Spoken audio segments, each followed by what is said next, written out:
नमस्कार साथियों।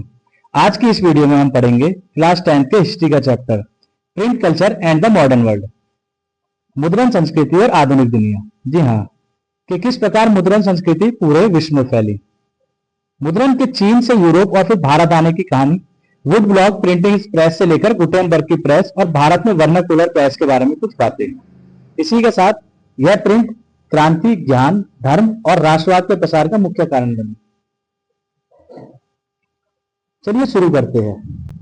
शुरुआत में प्रिंटिंग प्रेस सबसे पहले चीन में विकसित हुई। वहां लकड़ी के ब्लॉकों में छपाई जाती थी। इसे वुड ब्लॉक प्रिंटिंग भी कहा जाता था। प्रिंटिंग प्रेस का यूरोप में आगमन किस प्रकार हुआ? सिल्क रूट के माध्यम से पेपर और प्रिंटिंग तकनीक यूरोप पहुंची। मार्को पोलो ने वुड ब्लॉक प्रिंटिंग की तकनीक इटली में पेश की। इसी के साथ शुरू होता है प्रिंटिंग प्रेस का विस्तार। जी हाँ, उसकी क्रांति, जिसमें एक नाम आता है गुटेनबर्ग। 1440 के दशक में जोहान्स गुटेनबर्ग ने जर्मनी में पहली प्रिंटिंग प्रेस का आविष्कार किया। उन्होंने बाइबल की पहली पुस्तक छापी। प्रिंट की क्रांति का प्रभाव विश्व भर में देखने को मिला। इसके पश्चात किताबें सस्ती हो गई, ज्ञान का प्रसार हुआ और पढ़ने की संस्कृति विकसित हुई। इसे रीडिंग मेनिया भी कहा जाता है। इससे धार्मिक सुधार में भी मदद मिली, जिसे प्रोटेस्टेंट रिफॉर्मेशन भी कहा जाता है। भारत में प्रिंटिंग, जी हाँ, भारत में प्रिंटिंग पुर्तगाली मिशनरियों द्वारा 16वीं शताब्दी में गोवा में लाई गई थी।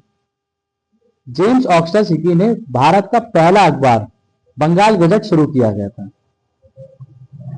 इसी के दौरान कुछ और चीजें हमें देखने को मिलती है, राष्ट्रवाद और सेंसरशिप। भारतीयों ने प्रिंट के माध्यम से सामाजिक सुधार और राष्ट्रवाद को बढ़ावा दिया। ब्रिटिश सरकार ने 1878 में वर्नाकुलर प्रेस एक्ट पास किया। वर्नाकुलर प्रेस एक्ट क्या था? यानी जो देसी भाषाओं में छपने वाले अखबारों को नियंत्रित करने के लिए किया गया था। जी हाँ दोस्तों, प्रिंटिंग कल्चर में हमने जो महत्वपूर्ण तथ्य और पॉइंट्स लिए हैं, वह है कि इसकी शुरुआत कहां से हुई, जिसमें आपका टॉपिक है चीन, जापान और कोरिया। हमने पढ़ा चीन से स्टार्ट हुई वुड ब्लॉक्स प्रणाली से। इसके बाद मैंने बताया यूरोप में किस प्रकार पहुंची, कौन थे जोहान्स गुटेनबर्ग तथा किस दशक में उन्होंने इसका क्रांति लाई। इसके पश्चात हमने देखा प्रिंट क्रांति का प्रभाव क्या रहा। फिर हमने पढ़ा भारत में प्रिंटिंग प्रेस। इसके बाद हमने पढ़ा राष्ट्रवाद और सेंसरशिप, जिसमें वर्नाकुलर प्रेस एक्ट एक महत्वपूर्ण भूमिका निभाता है। इसमें हमने ज्यादातर सारे टॉपिक्स कंप्लीट कर लिए जो एग्जाम से रिलेटेड। जी हाँ, अगर आपको हमारी वीडियो अच्छी लगे तो इसे लाइक और शेयर करें, सब्सक्राइब करें तथा जुड़े रहे और भी आसानी ट्रिक से इन चैप्टर्स को कंप्लीट करने के लिए। नमस्कार।